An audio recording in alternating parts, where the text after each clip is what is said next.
Well, I'm running because this is a new district and the lines have been redrawn. I took a good look at, what had gone on in the past and the current candidates, and I didn't see anyone that had the qualifications that I wanted in a city council representative, and I didn't hear a lot of inclusive rhetoric, I guess you could say.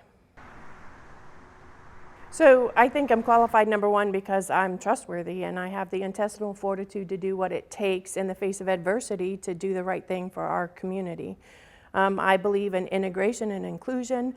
I believe that separate is inherently unequal, and our district is most certainly separate. I didn't hear candidates with a lot of inclusive rhetoric around joining together, around making our neighborhoods stronger, because we are a diverse community, and I'd like to see a lot more of that. I don't think that most of the residents in District 2 have got what they deserve for a long time, not just the past couple of years, but we're talking about historical lack of investment in our community, and I think it's time that we started investing in our community.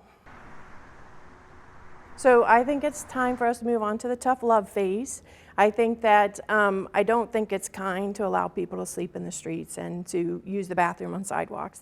There's no kindness in that at all. I think that we need some personal accountability on the part of those who are receiving services as well as those who are being paid to provide those services.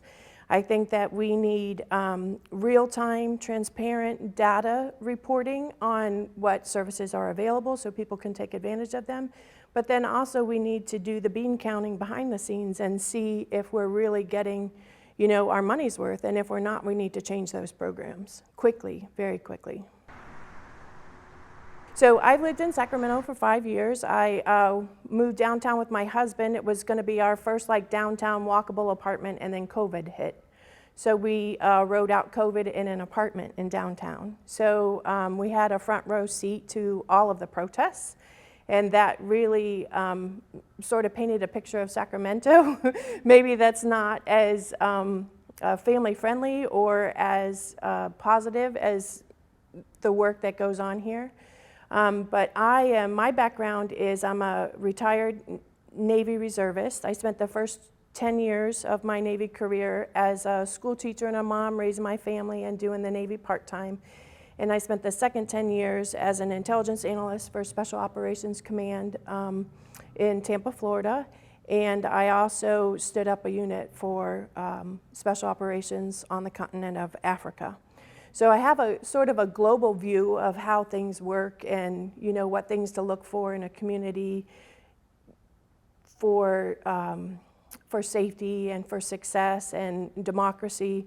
But I also have a hometown view because I was a school board member in my old hometown, and our budget was similar to that of the city of Sacramento, about $1.2, $1.3 billion. And I was a school board member during declining revenue years. So I think that Sacramento is facing the same thing in the next few years. So I think that puts me in a position to deal with that in a way that is rational and responsible and with experience behind me. Where's your hometown? Pinellas County, Florida.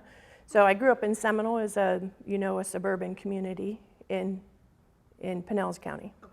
So you've been out here for 5 years? I've been here in Sacramento for 5 years.